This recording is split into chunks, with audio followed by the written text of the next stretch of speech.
If you worry about what other people think, soon enough, you will be on the sidelines of your life. Welcome to the Millionaire Woman Show, where we'll be discussing leadership, business, human potential, inspiring you to live rich from the inside out. Unlock your creativity, stretch out of your comfort zone, break through your barriers, take inspired action, and achieve epic results. Now here's your host, 3-time best-selling author, speaker, and certified executive coach, Debra Kasowski. Well, hello there, everyone, and welcome back to the Millionaire Woman Show. If you're a returning guest, we welcome you back to topics of life, leadership, and business. And if this is your first time here, we're grateful for you checking out the Millionaire Woman Show. Today, I'm excited to talk to you about shut the duck up, journaling, and doing you. Do you. So people will say, well, where did you come up with that title? Well, that title was inspired by many things. So I'm going to talk to you about a few things. One is the new cup in my collection called Shut the Duck Up. And you'll see if you're watching on video that I have this brand new mug with a duck with splattered paint around him, and it says Shut the Duck Up. And the reason I purchased this for my collection is when I was in coaching training, they each gave us a rubber duck, which symbolizing shut the duck up. And what that truly means is that we want you to shut down the negative chatter. Shut down all the voices that you hear that are playing around your head. Some people will call this taming the gremlin. Some people will call it the nasty critter. Some people will even give it a name so that you can put it outside of yourself as not identifying with it. Now we have 50 to 70,000 thoughts in a day, and we think like popcorn, all these ideas coming out of our heads at any one time. But we need to capture certain thoughts into our awareness and bring it into our present tense, right? And what I've learned is through coaching, we have a lot of negative chatter in our heads, these 6 inches here, that can really disrupt our lives. And with the thoughts that come up that are saying, you know, you're so stupid, why did you do this? You know, you should know better. How come? You know, all of those phrases just battling back and forth. But it's only when we pay attention to it that we're like, whoa, I can't believe I'm thinking this. And really, should I be hanging on to this thought and internalizing it as my truth? And the truth is, no, we don't want to be hanging on to those thoughts, because some of those thoughts have been pre-programmed phrases and things that we've heard in past, in our childhood, or, you know, with a boss or a friend or a coach. We've heard these different things and we replay them in our head as if it is a truth, or someone had said this to us once. And if someone failed that we've witnessed, they said these things to themselves, or someone else said it to them, and we're thinking, oh my gosh, I'm going to be just like that person. And one of the things that comes up as the biggest question, are you allowing the mind chatter that you have, that negative chatter in your mind, are you allowing it to...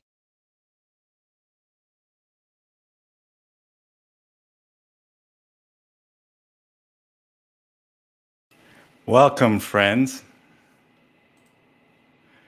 Good afternoon, good afternoon. Hey, Debra, can you still hear me in the green room, my friend? All right, we have a wonderful show for you here today, folks. Welcome back to Conversations with Dune and Friends. And today we have, as you've seen and heard, the wonderful Debra Kasowski is joining us. Now, let me, before we get rolling here, and I just want to make sure that you know who it is that you're hearing from. So for the next hour and a bit here, so let me do a quick introduction of Debra's background here for you.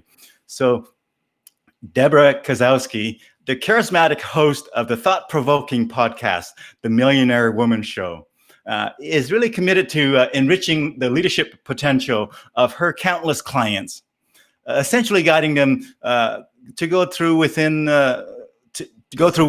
really, to capitalize on their true personal power, so they can achieve the measurable success that they desire in business and in life. After graduating with distinction and having earned a Bachelor of Science in Nursing, this award-winning 3-time best-selling author, TEDx speaker, and certified executive coach spent many years as a clinical manager, excelling in leadership development, and before founding Debra Kasowski International. Our world-class training and consulting venture focus on helping aspiring business owners and solopreneurs to develop the winning success habits that really transform their human potential into sustainable profits. Now, clearly, if you're motivated to move beyond the mediocre, inspired by to forge on the forefront with a proven plan of action, there's no doubt that the indomitable Debra Kasowski is your solution. Friends, please help me in welcoming our guest, Debra Kasowski. Hey, Debra, how are you doing today, my friend? I'm doing fantastic. Thank you for having me today. Wonderful, wonderful. Thank you for joining us. I would love to hear a little bit more about maybe fill in a few things for us. What got you here today, my friend? You've done a lot of different things, and TEDx speaker. I mean, that's something that I aspire to do one of these days. So I'll have to kind of pick your brain one of these days. But really, you've done a lot of things. Tell us a bit more about those. Well, it's first of all, thanks again for having me on the show. And that's a big question, because what I like to refer to is that I've done many different things. There's many accomplishments, but to look back in hindsight of seeing a golden thread of how they've led me to where I am now is really the astounding thing. Mm-hmm.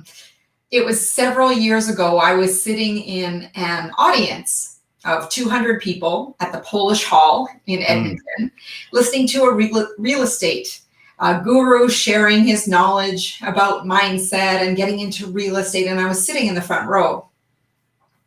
And during the break, I went up to him because I was watching how people were just hanging on every word that he had said. And he said, I said to him during the break, I said, I want to pick your brain because I want to learn how to do that. It's amazing that these people must be moving into action. And he said, go sit down, Deb. I will talk to you after the break. So immediately after the break, he called me up in front of those 200 people. And he asked me what I did wrong. And I was astounded. And he said, what did you do? And I said, well, I asked you about picking your brain. And I know you had said that as well, Dune, and we have a different relationship than I did with this gentleman. So I'm happy to sit down with you anytime. So I'm pre-qualifying that. Yeah. But what I had said is, I said, yeah, I wanted to pick your brain. And he's like, there's a problem in that. There's no reciprocation. You're only wanting to have for yourself, but what are you going to give me? Mm-hmm. So it was about the law of reciprocation, whether it be, let me take you out for lunch or let me take you out for a coffee. So there's an exchange of a win-win. Mm-hmm. And because I had read Rich Dad, Poor Dad, I caught that concept very quickly. It was one of the quickest learning lessons I've ever had in my life. My face was probably beet red. Mm-hmm. However, when I sat down and the program ended, I had tons of people surrounding me, telling me how I could get closer to being closer to that step of being that speaker, to join CAPS, to join different organizations, to really take that step into being who I saw myself to be suddenly. Yeah. And it's really about having that image of where you're leading to. Now, I went to another function after that. And one of the other speakers in the same group of people, I was listening to him and I'm like, I can do this. It was all about internet marketing. Yeah. And I'm like, okay, I can figure this out. It can't be that bad. Yeah. So he had everybody at the back of the table and I was standing there and I was looking at him and I was looking at the paper and he looks at me, he goes, Deb, quit overanalyzing it. He goes, you know what I'm going to do for you because you are so driven? I'm going to mentor you. Uh-huh. And we had a first mentoring session and I was talking to him and he was saying, well, what do you want to do? And I suddenly said, well, maybe write a book. Hey, that's what seems to be the thing that people do. And he said, okay. I said, how do I even start? I don't know what to do. And he goes, email some people, phone them up, start interviewing them. And before you come to my function in Vancouver, you're going to have interviewed so many people and you're going to have a product to display when you come. And now I was out of my comfort. I was like, what if they say no? You think anybody would say yes? And all these questions went through my mind, and after email, and they're like, sure, when do you want to do it? Let's record. And I had to learn how to record things. And then I remember one of the people I interviewed was Patricia Fripp. Yes. And I was so honored to have her on my program. And this was called The Millionaire Woman Secrets way back when. And I had forgot to hit record about 10 minutes in. And I was like horrified, because here's this someone I so much admired. And I thought, oh my gosh. And you know what? She has such grace. As soon as I acknowledged what had happened, she was okay with going back and letting us redo that. However, not everyone maybe would have given me that same grace at the time, because it was all a new experience to me, but boy, was it exciting. And then one of the first people to buy my product was my co-author, Charmaine Hammond, of my first book. Yes. With her, called GPS, Your Best Life. We were at a eWomen Network conference, and I had set up a booth, and I was selling my product because I was so proud that my mentor helped me get to this place, and people were buying the product, and we decided to go for coffee. And 3 hours later, I get a phone call saying, hey, are you coming home for supper? And I was like, oh yeah, we just got so lost in conversation and decided to write a book together. Yeah. Which led to GPS, Your Best Life, and a phenomenal start to getting involved in writing books.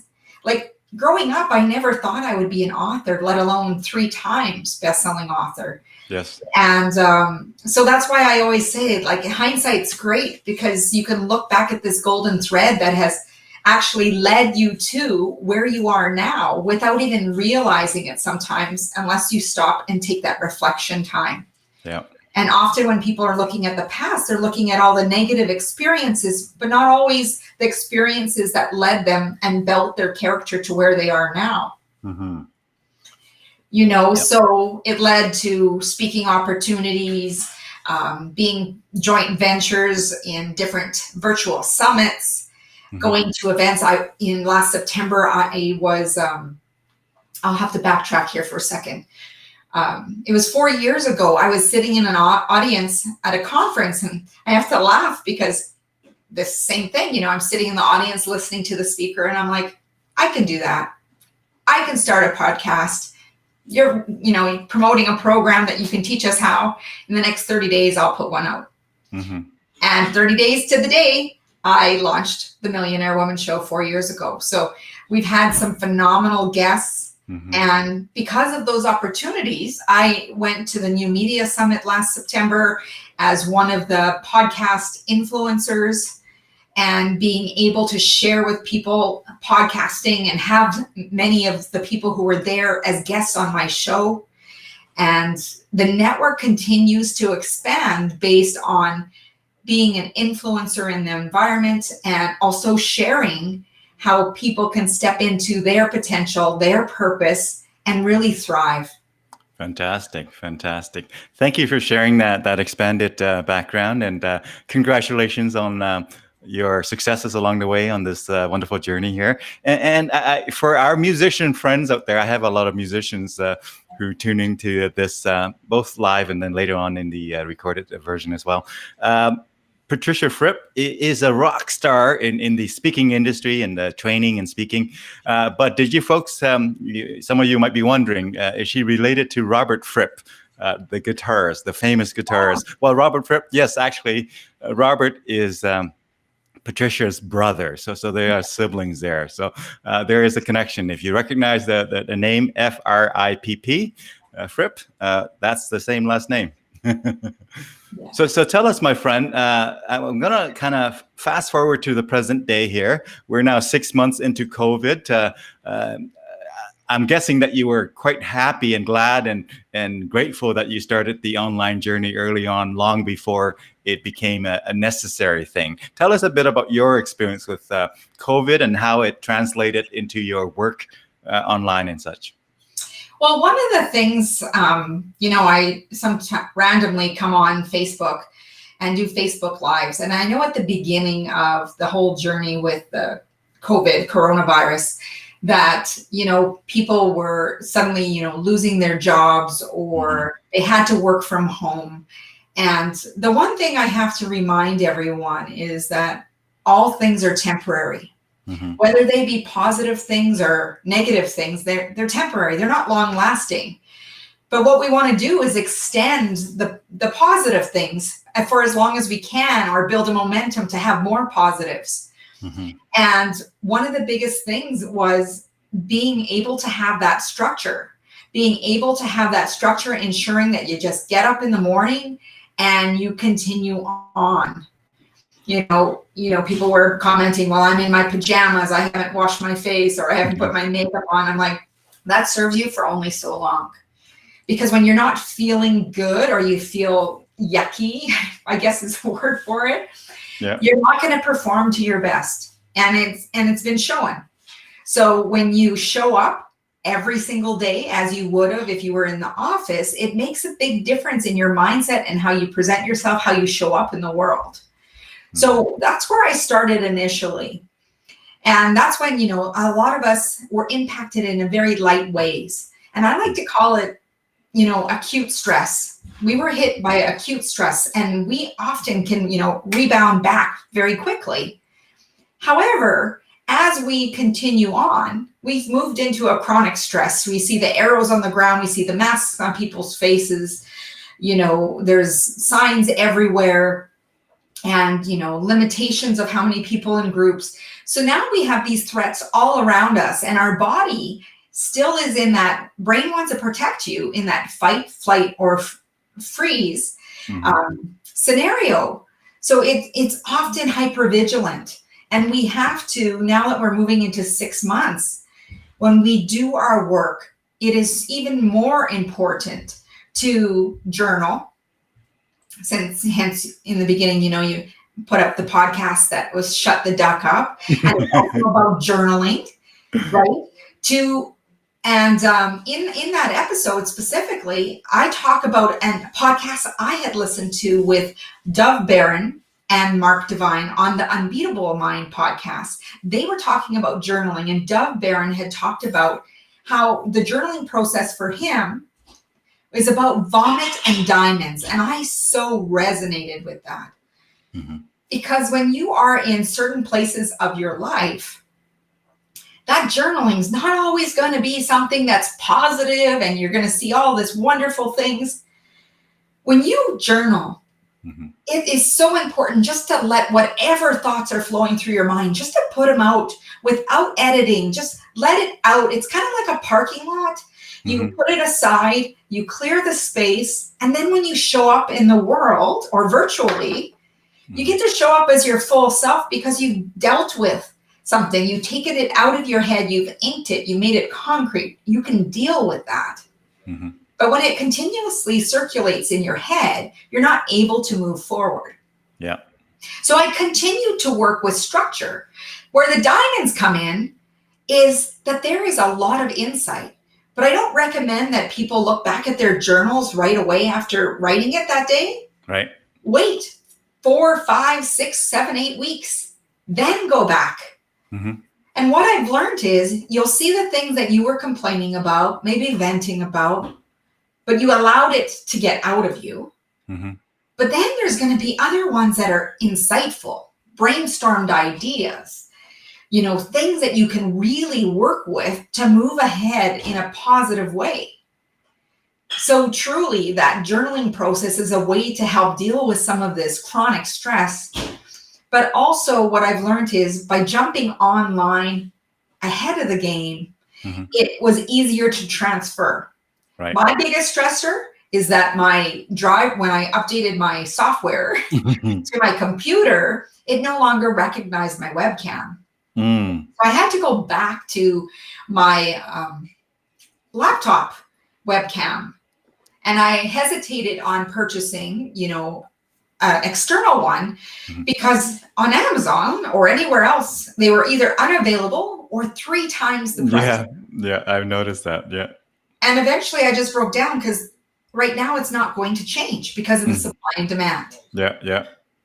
But in order to produce the quality and to continue on serving the people in the way I like to, you need to see yourself as a different image. And I think that when we see ourselves in our current circumstance, we get stuck. Yeah. Because with COVID, we don't know when it's going to end. We don't know. Is someone going to stand with a red flag, white flag, and say, hoo, it's over, you can proceed? Like, we have no idea what that looks like. But what we do have control over is leading self. Being able to manage ourselves, be aware of the self-talk that we have, because all of that is influencing the actions. For many, going online was very resistant. They were very uncomfortable, didn't believe that it was a marketplace that could work. Yeah. However, there has been many people before them. So it would almost be like the late adopters hopping on the bandwagon. Yeah. But knowing how to leverage the opportunities, to connect with people one-on-one, being able to leverage technology, but not to a point of fatigue. And that's why I think, we got to build in those measures like journaling and other ways of going out into nature, being able to, go for a bike ride, and letting those creative juices also happen. Because what we know is when we are doing things that are less taxing on the brain, we know that those moments of insight, creative breakthroughs, that's where sparks of insight come from. When we're not taxed fully, we could be listening to music. We could be doing a number of different things. Yeah. But when we're completely taxed, going full out all the time or hypervigilant, we feel stuck. We feel like we're not going to be able to move forward. And sometimes we lose faith in the possibility and opportunities around us. Yeah. But when we can go into nature and fill ourselves in different ways, maybe you'll try a new recipe or bake something or visit or make a phone call to a senior. These are all different ways that you're using your creative juices. Yeah. You mentioned something early on in this conversation about,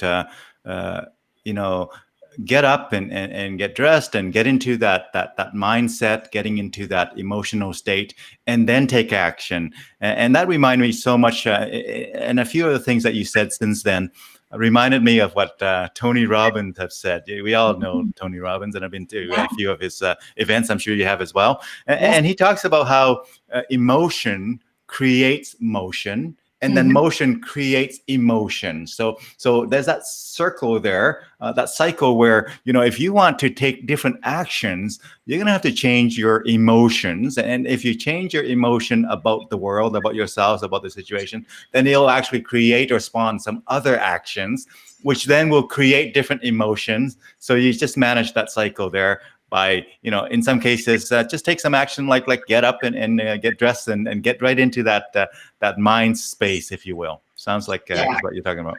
Yeah, and one of the things, Dune, is very funny that you say that, because I ran into a person at a store on White Avenue recently, and it's an eclectic store, a lot of different cards and mugs and all kinds of different things with different sayings on them.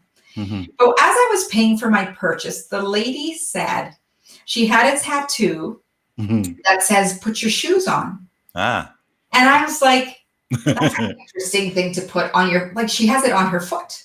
Well, growing up, her father had said that whenever she was having a bad day, she'd just go put your shoes on, go outside, go do something, get into motion. And because you're getting into motion, as like Tony Robbins says, is that you're going to find something to be grateful for. When your body's moving, it's hard to stay in that slouched position and have the posture of someone who's down. You know, you go outside, you start to notice things, you bring awareness to this present moment, like the birds chirping or the sunrise, or, you know, the strength of your feet on the ground, like all of these little things. And when we can bring ourselves into the present, we're not, you know, concerned about the future, the angst of the past, pardon me, that we can't do anything about, or worrying about a future in front of us that so many possibilities could exist. But when we can bring ourselves to the present moment, that's what we have control over. Yeah. Hey, I want us to take a trip into the past. Imagine yourself being, in that Back to the Future movie where we're going to dial in a certain timeline. I'm going to dial in perhaps one of your first career. Now, I don't know if one of your first career, if it was in the healthcare industry or maybe even before that. Let's play this game where we go to your first career. You tell us a bit about what it was and tell us a couple of insights you learned from it. Okay. Are we going back like, junior high, first job? Yeah. Let's go back there. Let's go there. That's junior high. By the way, were you born and raised in Edmonton area or? No, I grew up in Mundare. Oh, cool. Yeah, I know where Mundare is. Absolutely. For sausage. Oh, absolutely. I know Mundare. I had a friend that used to teach in Mundare. So tell us your first job. What was it, and what were a couple of interesting insights you learned from that job? Well, my first job was working at Kentucky Fried Chicken. KFC, absolutely. Yes. And actually, my greatest lesson there was not about, serving the customers. It wasn't about cooking the food. The greatest lesson there is the manager I had at the time wanted to protect me from the choices that she had made. Almost like a parenting role. And I needed to go into a place of learning how to have difficult conversations. Yeah. And, upper management had gotten involved at one time about making the understanding about, you are here to lead people, not to mother or father them if you're a male watching. But to be able to give them the tools to succeed in the role that they are. So that was one of my greatest insights. And that's probably one of the first places that I really needed to use my voice. Because I was about 16, 17 years old. Yeah. And it was interesting. I still, on occasion will eat KFC, not very often anymore. Because I just follow different dietary habits. But then I moved into what used to be called, I don't even think they exist anymore, Sand Store. Absolutely, of course. I was when I came to Canada, I came to Westlock, Alberta. So Sand is at the end of that Main Street cruising thing, back and forth. Turn around where Sand, SAAN, by the way, for folks who. Yeah, and that was in Vegreville as well, because Vegreville was the nearest town, and it's famous for the egg. So we have sausages and eggs in my area. And with that one, I learned a lot about fashion, being able to help people put outfits together, being able to sell, and really coming from that place of customer service. So with that experience, at the KFC, it kind of built upon moving into a place that was a little bit cleaner because, with fast food, there is grease involved, especially with KFC. But moving into being able to dress up, knowing what looked good, to really be able to help people put things together and watch them smile about what they got to wear, especially going back to school. Right. That was one of my favorite times of watching, parents coming in with their kids to get the new outfit for school pictures and all of those things, and ladies getting ready for, it seems to be a really great time of renewal for many people. Yeah. Hey, our friend Rocco Macri chimed in there. It says hello to both of us, and I don't know if you know Rocco. Rocco is a great. Hello, Rocco. He's a fantastic photographer. Yes, and an awesome guitar player and musician as well. Absolutely, and he lives in Sherwood Park, where I live here as well. So we're in the same town. So tell us, my friend. So that was the first job / career. Let's go to the next one. let's go to the next job that you had or next career. Tell us about what it was and what were some insights or lessons you learned from that. Wow. It's really making me think what was next. Yeah. I went to university and was studying sciences at the time. And I worked at Shumka Ukrainian Foods in Kingsway Mall. So another fast food, home cooking type food, but it was in the food court. And then I also worked at career and placement services at the University of Alberta. Yeah. So what I did there is I taught resume writing, interview skills, public speaking in a way, but mainly helping people get together on their resume, working on their interview skills, being able to present themselves. And it was one of the most leveraging opportunities I've had because I used my own presentation skills at that time to help present workshops. Right. And get to connect and network with other students. So I really enjoyed that. And I also enjoyed working at Shumka Ukrainian Foods because the management was fantastic. They were very supportive of students and helping them grow, again, making sure that they had the tools, and very much customer service based, and really got to meet interesting people. And I think what I loved about the food court the most is when there's some downtime or I was doing some cleaning, there's opportunity to people watch. Yeah. I could sit in a mall for hours, just people watching. Yeah. Just watching how people interact with each other. Are they respectful? Are they being persuasive? Are they influencing? Are they getting what they want? It's so fascinating to watch people's behavior and how they move, how they carry themselves. Are they in a rush? Are they, all of these things fascinate me. I don't know if they fascinate everyone else, but it fascinates me as well. Yes. Yep. So the lessons. So somewhere along the lines, you got into healthcare and doing the work that you do. Tell us about that long career in that, and what you learned from that. Sure. So after 2 years of sciences, my second year, I had taken 5 science courses. I had, that meant each one of them had a lab. There was none without a lab. And I was not doing as well as I wanted to. I wasn't failing by any means, but it wasn't the standard that I was used to. And I think many students find that out when they go to their first year of university. Yeah. This is my second year. And I was really struggling with physics. And my plan was to be a physician. I wanted to use the knowledge to help people, to really do that investigative work. And, when I got to the second year, I was like, this is too much. I don't understand what's going on. And I went to go see a university advisor, and she said, well, why aren't you taking any fluff courses? Who takes 5 courses with all labs? Do you know how much the time commitment is for that? And I was like, I came from this small town in Alberta where the only thing you knew about was doctors, lawyers, engineers, secretaries, teachers. That was pretty much basic of what I knew existed.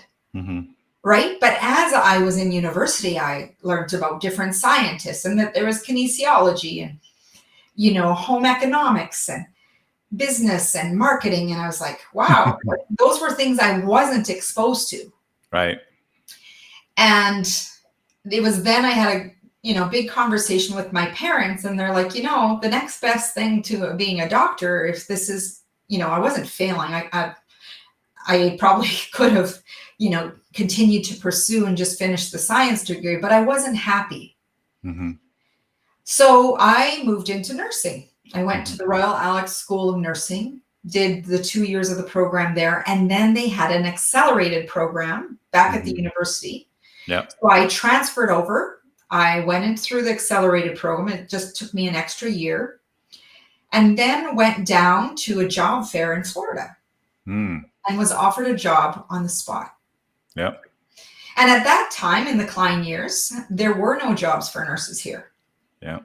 So I remember working in the Alberta government during the Klein years and during those tough times. I remember those years.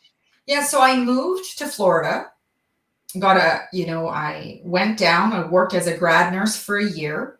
Mhm. And then a year to the very day, flew to Toronto for the weekend, got a TN visa, flew back, handed in my notice that my husband and I were going to travel nurse. Mm. And that was one of the most fascinating experiences ever. You were So, one of the first nurses without border. yeah. So if you can imagine, here we are. It was leaving Florida, which was warm and comfortable, Yeah. to deciding to leave in October to go Mm. work in Seattle, Washington, work nights in the winter. Mm-hmm. And everybody said, have you been to Seattle in the winter? I'm like, no, how bad can it be? And we got to Buffalo, Wyoming. Mm-hmm. There was a snowstorm that even the semis were pulled over to the side of the road. And they're like, we're like, we got to go. We got a job to go to. And they're like, you're not going anywhere. If the semis are parked, you're not going anywhere. Mm-hmm. So all we had was leftover pizza because all the shops had closed down because of this storm. Was leftover pizza, a bottle of Crown Royal, I think a bottle of Pepsi, and a couple candles. Yeah. That was our hangout in the morning. We decided we're going to get up early and we're going to follow whatever trucker went out. And that's what we did. It probably wasn't the best idea, but we got to Seattle, started the job, and had a shock of our lives, realizing that, Seattle is dark in the winter and it rains a lot. And when you work nights, you woke up, it was dark, and you go to bed, it's dark. So it was a very different experience. Now, through the travel journey, we lived in Sacramento. I lived in Scottsdale, Arizona, which is where my heart probably is half still there. Yeah. And then I went back to Seattle while my husband went back to Canada to go to school in physiotherapy, and then decided that it wasn't the program that he wanted. And then came back travel nursing. Mm-hmm. And then there came a time where we decided that there was an opportunity to take a critical care course and come back to Canada and work back in Canada. So we didn't even start out working in Canada at all. Mm-hmm. So that experience and learning about the healthcare, we're very blessed in Canada for the opportunities that we have. Mm-hmm. And I'm very grateful to be Canadian, and I treasured my time in the US, and I love my US friends and everything that we work toward together for good healthcare.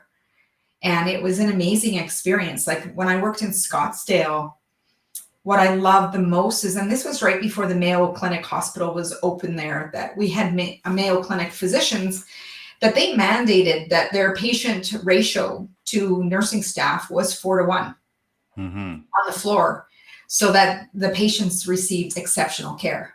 Yeah. So it was very interesting to see that when you've heard many other different stories that it didn't work like that. But they put very much emphasis on, having that quality care. And I think one of the greatest things that I've learned in my nursing career is critical thinking. Mm-hmm. We're trained very differently to think about and anticipate the next thing that could happen, the next question I could ask, the next insight, which actually it's very interesting because it did lead me to my third book called Let's Be Curious. Aha. Let me bring that in a little bit bigger there. Yeah. Yeah. And it came from, talking to people and they're like, well, I don't know. Or they want to ask a question, but they're asking the wrong person. So I started talking to Barb, and this lady named Barb, and we were talking, and she said, do you hear yourself? All you keep saying is, let's be curious. And I'm like, oh my goodness. I was like, yeah, I do. I want people to be curious. I want them to really think things through and develop that critical thinking, because as soon as you ask the right question, you will find the answers and you will create what you want. again, we get stuck in this current circumstance. Like we were talking about COVID, we can get stuck in the current circumstance, but we can move beyond the current circumstance and say, if I was to look back at this 6 months and how I used my time, what would I be most proud of? Mm-hmm. Right? And I think that's something that nursing has taught me more than anything, Mm-hmm. is to continuously ask questions. Yeah. And when you are curious, coming from, because, I do a lot of continuous learning. I'm a firm believer that it's important for people to read or audiobooks or, go to conferences, listen to speakers. But there is something that's really crucial. You can do all the self-improvement in the world, but unless you understand and apply what you learn, it means nothing. Mm-hmm. So, I could devour tons of book, but if I don't take one thing from that book to implement it, that book was entertainment. And there's nothing wrong with that. But being able to take whatever nonfiction book you read and think about, okay, what in this book resonated with me so much that I want to take it with me and integrate it into my life or integrate it into the practice that I have. Yeah. A friend, Barbara May, Yes, she says, it's Barbara I May. remember our conversation. Yes, she's the one I was doing a coaching session with, and she said, you know what? You keep saying, let's be curious. Thanks, Barbara. There you go. Another one of our CAPS friends. Yes, she's yeah. fantastic. And Yep. she really helped this pull out of my head. And then I just went at it. Yeah. There you go. So you're saying hi there, chiming in. Rocco chimed in again here. He has a session to get ready for, but wishing us a great day. Have a great day, Rocco. Thank you for joining us, my friend. Yeah, absolutely. Thank you so much. Yeah. So, Barbara, thank you as well for joining us, and feel free to chime in along the way here. I'd like to veer in a slightly different direction. I'm going to go to your website. I'm going to explore a few things, and I want to hear from you some details. One of the things that I want to hear from you about is the Shoebox experience that you have created and steward to for a lot of years. So we're going to hear about that as well. But let me bring in your website here, and we'll kind of look at it together, my friend. Sure. Give me a second. And that can go. And bringing back. Here we go. Tell us about your website is geared towards, is it all of the different aspects of your work is on there, I presume? Yes. So, I work in, and people will ask, but I work in life, leadership, and business. Mm-hmm. Depending on, the client that resonates with my work, sometimes they'll come to me and say, this is a life goal of mine. Can we work on that? Or, if I'm working in leadership or business, there are a lot of professional principles, but often it's related to mindset. So a lot of my work is around mindset work, working in strategy, personal development, professional development. And, I started a new leadership series on YouTube as well. My YouTube channel is continuously growing. There's, I think, over 400 videos for people to tap into and check out. Yeah. I'm sure that there's something that will serve you. And if not, please send me a message and I would be happy to, entertain your suggestion and see if it's something that I can work with to help serve you with what maybe you're looking for. Yeah, and in your intro, I know I used the phrase success habits. And so common to all of those things, areas that you serve, really are success habits that you help people institute and internalize and practice on a regular basis, is what I'm hearing. And for anyone who is watching right now, if you do pop over to my website at www.debrakasowski.com, you actually can sign up and get a 3-part video course for free. It's my gift to you on making habits stick so that you can, build that focus, build some consistency, some accountability in there so that you can achieve the goals and actually make them a reality. People are like, yeah, goal setting. I'm all about goal crushing. I'm all about goal getting, to make those things a reality. It's fine to have positive thinking and, we can think all these wonderful thoughts, but until we move into action, it means nothing. Yeah. So I encourage you to, go put in your email, get the free course, check it out. I would really like you to move through the exercises that are in there, because they're going to be thought-provoking. They're going to shift your thinking so that you can move forward and step into the potential that you're meant to have. Yeah, I have the website address there for you folks. Debra, hopefully I translated that okay, transcribed that okay. That's great. So I know we're coming up to this photo here, which is what I was referring to earlier. Tell us about this experience that you have created and engaged the community in so many different ways, my friends, that are very heartwarming. So for those of you who want to watch a story on it, my first TED Talk is called Packing a Difference in a Shoebox. So if you type in my name with TEDx, you will see that show up, called Packing a Difference in a Shoebox. And the idea of the Shoebox campaign, we call it the Spirit of Christmas Shoebox campaign. The idea of it came from a bucket list. There it is, my friend. Yes. And growing up, I used to put together shoeboxes with my family, and we would send them to Ukraine. And I was sitting at church one day looking at the bulletin, and there in the bulletin was that there was a school that had, higher low income status, and they were looking for support for Christmas. And I thought, wouldn't it be cool to, because I'm not going to Ukraine anytime soon, wouldn't it be cool to do that in my local area for kids in my backyard? So I approached the vice principal, who I knew, and I said, this is something I want to do. What do you think? And he said, Deb, that is awesome, because we have no one serving our community this year. And I'm like, okay, that's great. So I got off the phone and I started emailing all our family and friends, and went into the workplace and, told everybody about this mission.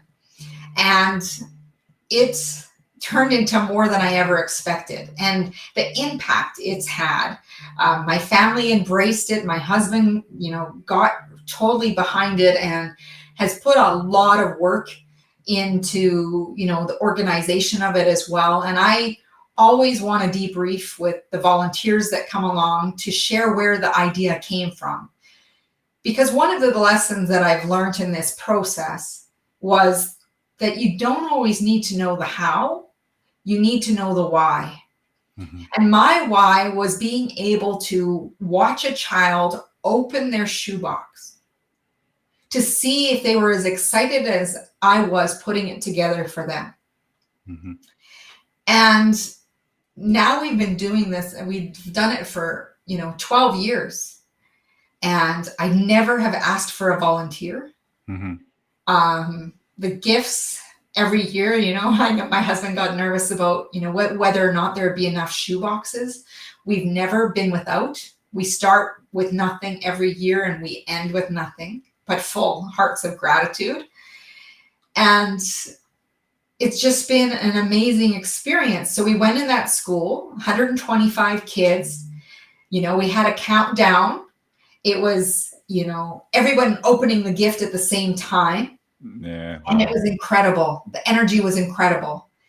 The following year, I thought, oh my gosh, that was so much fun. I'd really like to do that again.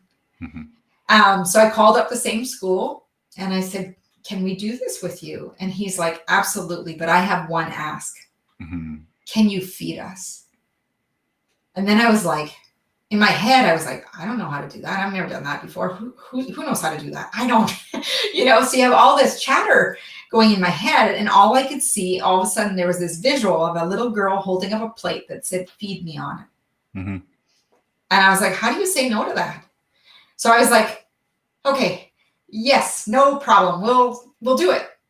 I got off the phone, and the first thing my husband said to me is, what did you get us into now? And I was like, don't worry about it. I got this covered. Again, I emailed all family and friends. And we picked up another school, not just one school. We picked up another school. So one school we did,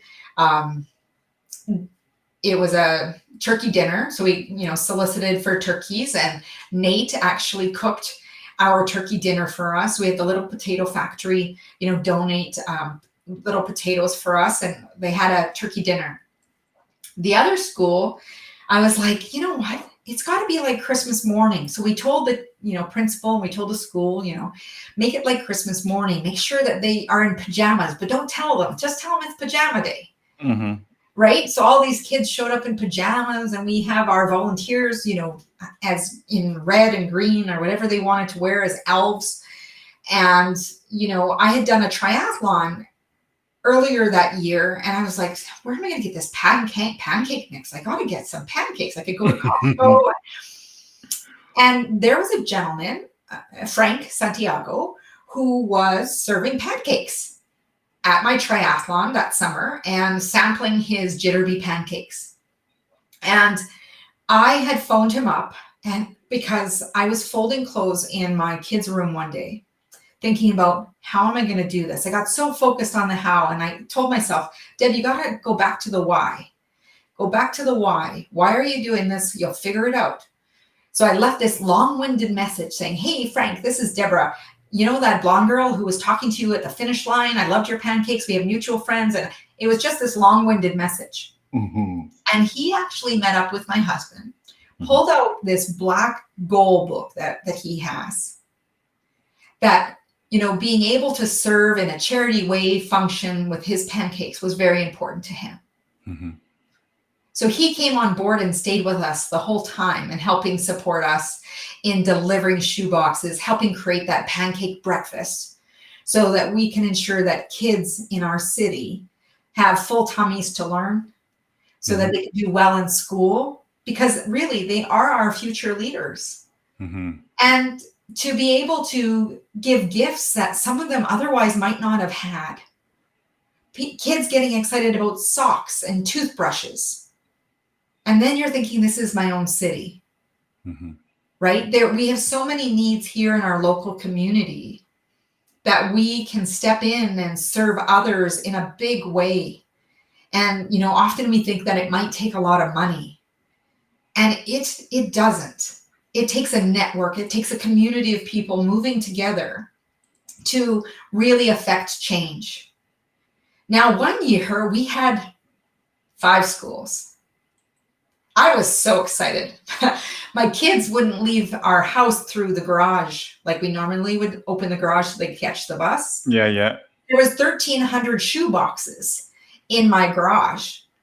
And they're like, Mom, they're going to think we're hoarders. Do that. I'm going through the front door. But to me, it was just amazing to see and think about all those people who spent time putting those boxes together. Give to people they don't even know. Yeah. To know that there's a spirit of Christmas. And even for those who, might not believe in Christmas or follow, based on their own faith or practices. The spirit of Christmas is truly about giving and receiving. And it's about how we give of ourselves, but we receive so much more than I had even anticipated. Yeah. We had parents who had some teens come to help volunteer, and the following year, they didn't ask for the expensive gift. They asked if they could help with volunteering or doing something. And I was, it still brings me chills to think that how that shift in mindset, or just to do it as a family, that it was so heartwarming to them. Yeah. Or, just flipping pancakes. And, we had Lexus of Edmonton come as a big supporter as well to collect the shoe boxes, Alberta Best Registries, with our friends Bob and Isabel Leaf, who were instrumental in helping with many things, so many people. And, we'd always take, I like to call it the family picture. Yeah. Over 50 people or plus in, our volunteers.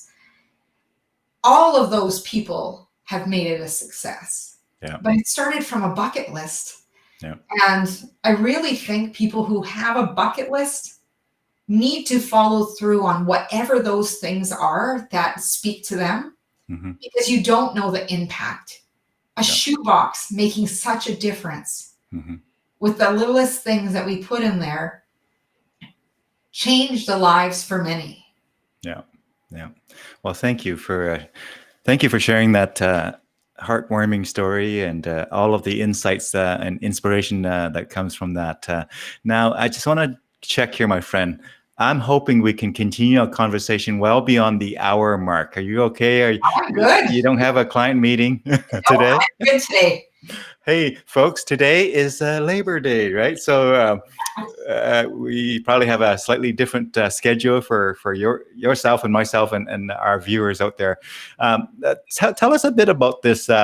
I'm on your YouTube channel right now, so you have lots of videos. You mentioned you have a few hundreds and whatnot. Tell us about the journey that you have taken with the Millionaire Woman Show, and you know the guests that you've had on there, and the kind of insights that you've gained from that, my friend. I want to hear from you, that journey. So one of the things I'll have to say is, you know, it's just like your kid's first scrapbook. And, you know, you have a few kids later and you make some more scrapbooks. You want to go back to the first one and redo it. Yeah. With experience, you get better. Yeah. Right. So my first videos, you know, you're just getting started. I had a flip cam, you know, and it was on the spot. And then for 2 years, I did the Millionaire Woman Minute, where I, you know, would come on Facebook at 7 a.m. every Monday consistently. Even one time I was at the hospital with one of my kids, but I was there 7 o'clock. Yeah. You know, you mentioned the flip cam. I want to say that the flip cam timeline was roughly when you and I have met in CAPS. Yes. And that would have been, let's say, I'm going to call it 2010-ish. Does that sound about right? Yeah. The flip cam. That I've been on this journey. That seems like such high tech back then, this little flip cam. I still have it. I should pull it out. Yeah, pull it out. That'd be a good reminiscence. Yeah, I don't know exactly where it is at this moment, but I still have it. Yeah. But what I've learned is start with where you're at. Don't wait to have all the technology and all the, you know, bells and whistles. I started with a flip cam and then, you know, moved to the phone. When I started my podcast, I used an app called Boss Jockey it was called. Yeah. And I plugged in a microphone to my phone, and that's how I started. And then I downloaded and then I edited, and it wasn't even on YouTube at the time. And then I started thinking, well, you got to think about when you're wanting exposure, not everybody digests things the same way. I still have people say, what's a podcast? Right? So Apple Podcasts, Podbean, SoundCloud, there's so many different venues and platforms for podcasting today. Yeah. Google Play, you know, where people can get their podcast and really digest some really rich information. Right? So I started thinking, well, how else would people be able to see me? Not just hear me. Because some people, you know, the YouTube viewership is starting to be stronger than people watching television. People go there for their movies and different things like that. And they're looking for motivational videos or different topics. And I thought, okay, well, some of my videos are that I record with my guests on Zoom so that I can use the platform to either use it in the audio way or visually, so people can watch our interaction, watch that body language and that communication, and really connect with people who are visual, because people learn in different ways. And then I have blogs and articles on LinkedIn. I write for Forbes Coaches Council right now. So you'll see articles on Forbes that I've written. Just Google my name and write Forbes and it will come up. So you need to think about the diversity in which people will learn of you. Where is your audience hanging out? And as I've interviewed so many amazing guests, like I have been blessed with, you know, I've had Bo Eason on my show, a mentor of mine. I've had Raw Goddess talk about the calling, which is talking about your purpose and how she's moved through and developed a business and listening to that calling that you have to live out whatever is placed on your heart. It could be whatever your craft is. It could be working for the government. It could be as a nurse. It could be as a speaker. It could be as an author. But whatever you have been called to do, that serves a purpose in our world. And we need everybody's purpose. And it's all so different, and everybody's packaged so uniquely that it's very powerful to see when people step into it, who they show up as and how they step into their potential. Yeah, that's fantastic. And here are the 3 books that you've written so far, and the latest one being on, this is the chronological order here. Earliest on the left, and the latest is the Let's Be Curious there. Now, you mentioned a little bit about coaching. I know you've taken some coach training and whatnot with, tell us about that journey. When did you decided that you would go ahead and take some specialized training and certification with coaching? Tell us about that whole side of your work with his coaching. Sure. So initially when I started coaching, it was when I was working with my mentor, and I had started coaching there without a certification. And then as I got introduced more to coaches and other individuals, I learned that, the value of a certification. Mm-hmm. And I don't know if it's necessary all the time, but I do believe that a certification gives you a model to work from. Mm-hmm. And it gives you, guidelines and ethics so that the people that you are working with know that you abide by something bigger than yourself. Mm-hmm. But the biggest thing is about knowing about how to get people results. Mm-hmm. And my journey with coaching, I experienced coaching before I became a coach. And I decided that there was an opportunity that came up in my workplace and I had, talked to other coaches who had gotten certification, and I went to Royal Roads University. They have a beautiful blended program that was online and in person, that you get to meet a cohort and you do teamwork throughout the 6 months of working with them. And then you come back and do a capstone to do live coaching demonstration to see if you meet all the guidelines. Mm-hmm. And during that journey, that's where I learned about shut the ducks up and silencing the chatter. But through that program, I also got interested in Appreciative Inquiry, which is a phenomenal process of taking people through. It has linkages to positive psychology, and it's a method of seeing what we can learn from all the positives and all the great things of how to build on it. Often we look at the SWOT method. We're looking for strengths, we're looking for weaknesses, and we're looking for all those threats and opportunities. But in the Appreciative Inquiry model, it was different. It intrigued me. So I got certified in it. But it talks about SOAR. How are we going to look at the strengths, opportunities? Who do we aspire to be? Like that, how are we showing up? And what are the results that we want? So it really got me to become more solution focused and it's not like we're ignoring threats and ignoring weaknesses. We consider them, but our focus is not that area. Our focus is, who do we want to show up as? What are the results that I want to get? And what can I learn from other people's experiences to draw into what I want to create now? Hey, did I get that right on the screen there, my friend? Yes. Yeah.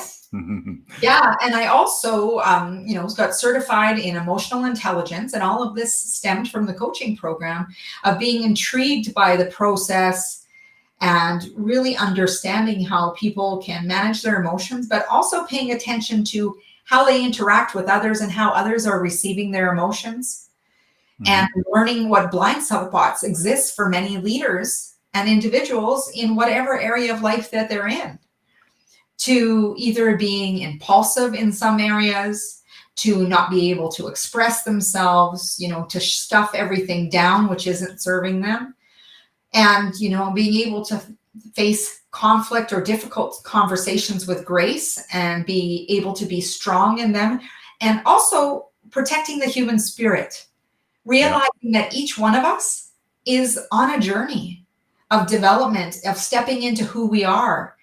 And each interaction that we have, again, those positive or negatives, no matter what, are temporary, but they build our character. They shift our perspective on different things. And sometimes when we're working with a coach, we need someone to offer us another perspective because we could be stuck in our own way. Yeah, yeah. That's great. When I was looking at your website, quite impressed with the website, by the way. But there was one video that I'm hoping that you might be willing to share with our viewers out there. And is that video a testimonial video from? I think it was the first video on your list there. Now I'm trying to remember where do you have that on your website in terms of? Should be under the About page. The home page. It might be under the home page. Yeah, because I would love to again have our viewers hear from one of your clients who have benefited from your coaching, and so because I think that's an important. I do see it here, so I'm going to bring it in, my friend. So let me just go ahead and do that. So you see this? Yeah, I've been blessed with working with some phenomenal people, and there's more to eventually put up there, but these individuals really stepped into their power. Yeah, let me just play a little bit of this video here, my friend. Sure. Hold on.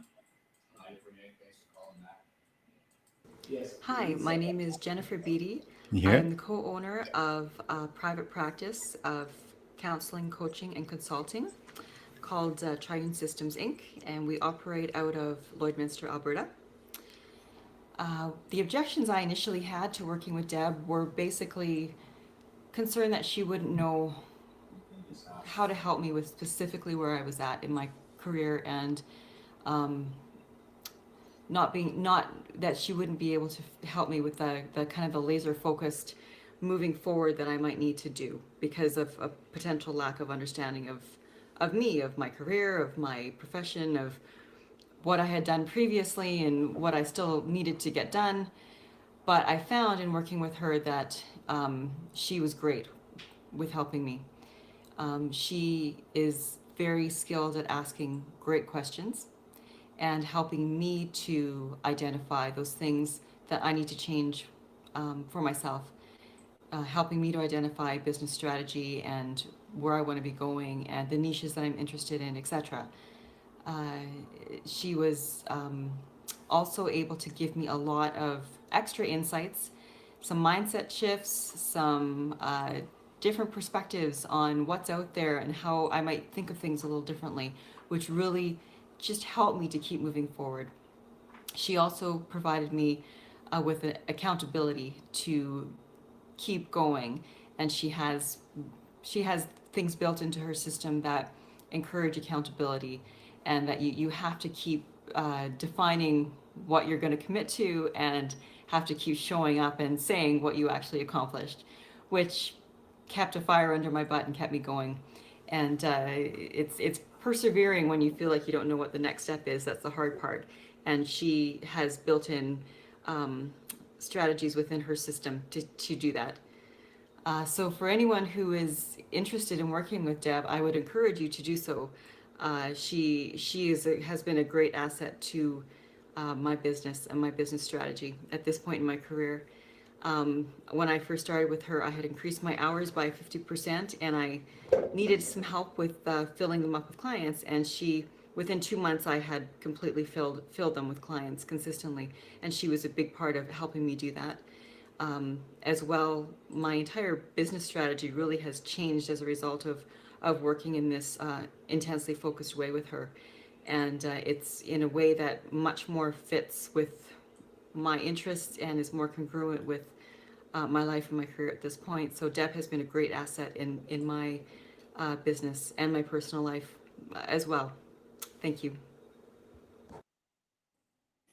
That's fantastic. Yeah.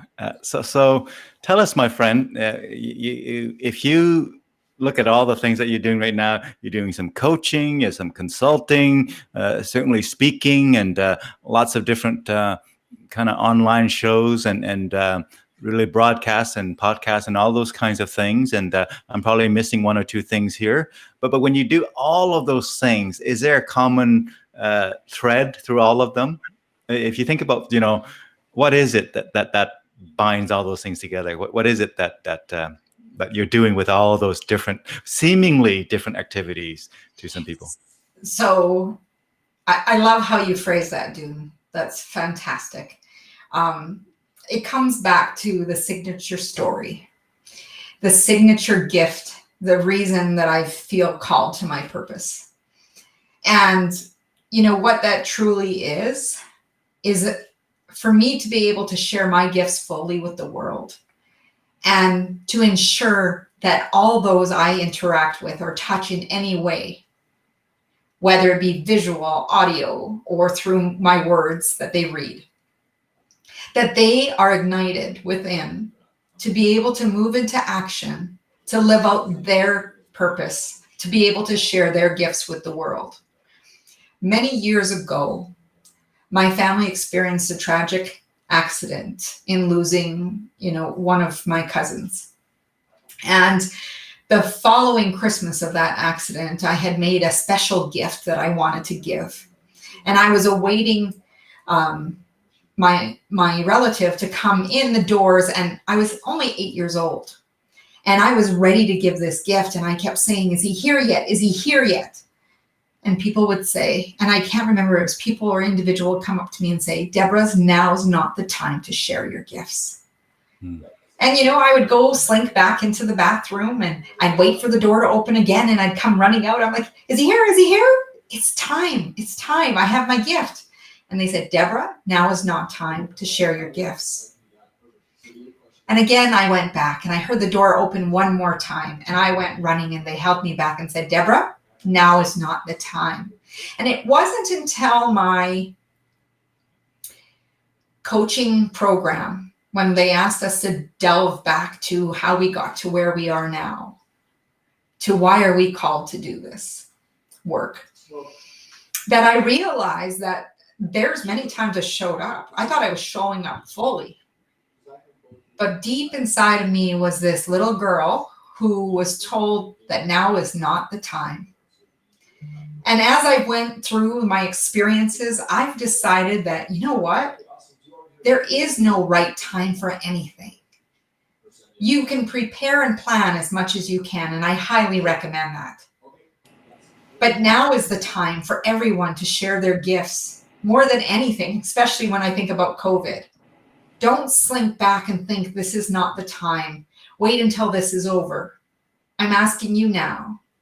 This is the time to step into who you're meant to be, because we need your gifts. I've decided that, 10 years ago, I was stepping fully into who I was. And I want to encourage every single person around me to do the same. Wonderful. Wonderful. Thank you for distilling that with a poignant story as well. So thank you for sharing that. My hope in all of these interviews is that people get to know our guests a bit more than they do through the interaction that they have with you on their day-to-day things. And some of your clients perhaps might hear some stories that they haven't heard about you, that you worked at SAN. Maybe they worked at SASN before. But let me go to a page on your site here, and I want to bring it in a little bit. So give me a second to make that happen here, my friend.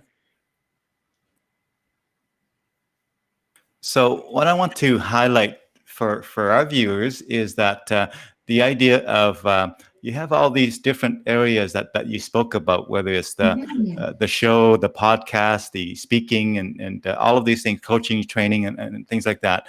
But I really appreciate you summarizing how they all kind of link to this idea of you really wanted to help people stepping into their power, step into their voice, step into really their life that they are meant to live versus just waiting for the time to come, right? Because the waiting may never end, is what you said, right? So thank you for sharing that. Now, I love to take another kind of track here and bring it online. And that track is perhaps if you could tell us a little bit about all of the lessons that you learn, or I shouldn't say all, let's say top 1 or 2, 3 lessons that you learned from this being a bit of a public figure, a bit of a kind of out there. You put yourself out there. What are some lessons that you learn, whether it's from speaking or the podcast or the shows or the training? As a person who's in front of people all of the time, what are some lessons or insights that you learn from that may help others who are either in that mode or are about to get more into that mode, my friend? Yeah. That's a fabulous question. And, I'm thinking of all the things I could dispel. Mhm. And two things came up for me. One is to really be curious about people and really to seek to understand in putting aside judgment. Mhm. And the reason I say that is I was sitting in an audience. It was a showing of the Opus years ago. Mhm. And there was, I was sitting in the audience. My friend invited me, and I saw this woman that caught my eye. She had blonde teased hair, bright pink lipstick. She was wearing this vinyl gray, shiny coat, high heel boots. And I kept thinking, man, she looks plastic. Man, she looks plastic, is what I said to myself in my head. Yeah. And the next thing I knew, this woman walked up to the podium and was the guest speaker. Mhm. And she said, how many of you are analyzing me right now? Mhm. And I slunk down in my chair with my hand up beside me because I was that person. Mhm. I was in a place of judgment. Instead of being curious, thinking, she looks kind of interesting. Wonder what she's got to say, or wondering what's her story. Mhm. If we stop to find out someone's story, we will be amazed at their journey. Mhm. And it was from that moment that I learned to be careful of your judgments. It's human nature to judge. We do it all the time. But to put it aside, to be curious with interest, genuine interest in another human being beside us, to learn about them. What drives them? What's their motivator? What ticks them off? What are they annoyed about? Mhm. Because when you do that, you can find a way to serve them. You Yeah. can find a way to help them in whatever area those are. Yeah. But until we take down that blockage, we don't get close to people. Yeah. A judgment is a roadblock. I so agree with that, because one of the saying that I love to share with our some folks is the idea of to lead anybody anywhere. If you want to lead somebody somewhere, you have to first meet them where they are. Because it used to be, I used to, want to grab people and pull them into, the direction that I think they need to go, and the direction they say they want to go and whatnot. But we really can't effectively lead anybody until we actually meet them where they are. And so when you see that lady dressed the way she was, the choice that you'll make going forward from that point, after having learned that, is to just meet her where she's at, and then figure out how we can, take that journey together, rather than basically fitting her into your own kind of boxes, if you will. Yeah. Yeah. And the second one that I'll leave with you, well, there's maybe two more. Yeah. One will be really quick, is that success leaves clues. Hmm. The fact that you see something in another person means you can spot it, you can be it. Mm-hmm. You can recognize you have the qualities that exist, and you can learn from others. If people have been on a journey before you, it's already possible. The only thing that's telling you it's impossible for you is the stories that you're telling yourself. Mm-hmm. And the biggest thing that I leave with people is that when you become self-aware of a behavior that you have, whether an example would be that you're all of a sudden aware that you're judgmental, that you're not coming from a place of a learner, or you're fixed in your mindset. If you have that awareness, Mm-hmm. you need to change. It's like when you used to, I don't know if you used to watch the Flintstones. Yes. There was always the angel and the devil that sat on each of Fred's shoulders, Yeah. trying to convince him, no, you got to do this. No, you want to do this. That's what I think of when someone's self-aware. When you are self-aware, you need to make a change. Otherwise, you have this battle inside of you, this conflict inside of you, and then you're struggling to move ahead. But as soon as you have that awareness, you can do better. Mm-hmm. You can show up differently because you've seen that maybe this isn't serving you. Yeah. And being able to recognize that is the first sign of change. It's about Now that you have pause. desire. It's about that pause, right? People who are excel in all different fields of life have eventually found a way to slow down the time, so that they are not rushed or pushed by pressures or even their own thinking. They would consciously able to take a pause and time out and be able to refocus and redirect their thinking even. Yeah. Yeah. Yeah, absolutely. And you said there might be one more you want to share? Yeah, the success leaves clues, and then also that once you're self-aware, there's no turning back. A change must occur. Yeah, wonderful. Now, we've been on here for an hour and a bit, and tell me, my friend, when I reach out and say, hey, Debra, would you like to come on and chat for an hour and a bit? Was there an area that you wanted to chat about that we haven't gone to yet, my friend? Feel free to take us there, wherever you want to take us.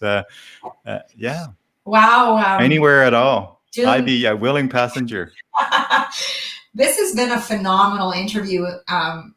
This is a spectacular world-class experience that you've created as a platform, and I want to congratulate you on that. I'm very grateful to be a part of this.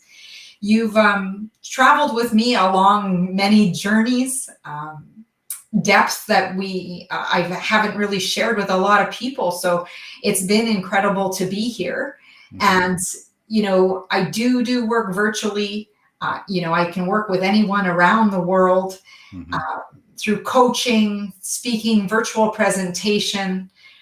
But really, to get started with getting to know me, sometimes some of you will start with the book. Go to Let's Be Curious. You can get it on Amazon, Barnes & Noble, Indigo, Chapters, and really get into that creative thinking. Really move into who you would like to step into. And for those of you who host podcasts, reach out to me. I'd love to be a guest on your show, talk about curiosity, talk about, or more in depth about some of the things that we've talked about here with Dune. Dune, you're phenomenal at what you're doing. Fantastic. Well, thank you for your encouragement, Debra. And as we wrap this up, my friend, I'd like you to think of all of the positive things that you shared today. And you say, if there were 3 words that you want our viewers to think about, could be independent word, could be 3 words in a phrase, 3 words that you want people to think about when they think about this conversation. What might they be top of mind as you think about them? The first thing that comes to mind is believe it before you can see it. Believe it before you can see it. Absolutely. So believe before seeing it. Wonderful. So in other words, really be clear about what you want out of life. Be clear about what you want to do with your life. And once you have that clarity, actions will come, is what I'm hearing. Absolutely. Because once you have clarity and you make a decision, the path unfolds. Once you go into the movement of action. Positive thinking alone isn't going to get you the results. You need to take what you know with clarity and conviction and believe in it before you're going to see the results that you want. Yeah, wonderful. Well, again, folks who are watching now and later in the recorded version, feel free to go to Debra's website at www.debrakasowski.com, just the way it is on screen right now. And just check out all the different things that she's up to, and really join the conversation, join the positive force that it is, and perhaps engage her in some of the work that she's doing. And so with that, Debra, I'd like to thank you for your time and all your sharing of your stories and your insights and positive energy with us, and all of the resources that you've offered as well to our viewers out there on your website that they can download and make use of. So thank you so much, my friend. Thank you so much, Dune, and thank you everyone for joining us. You bet, and have a great day, Debra. To our viewers, have a wonderful day, and take good care of yourself, take good care of one another. Until we meet again, just be nice to one another.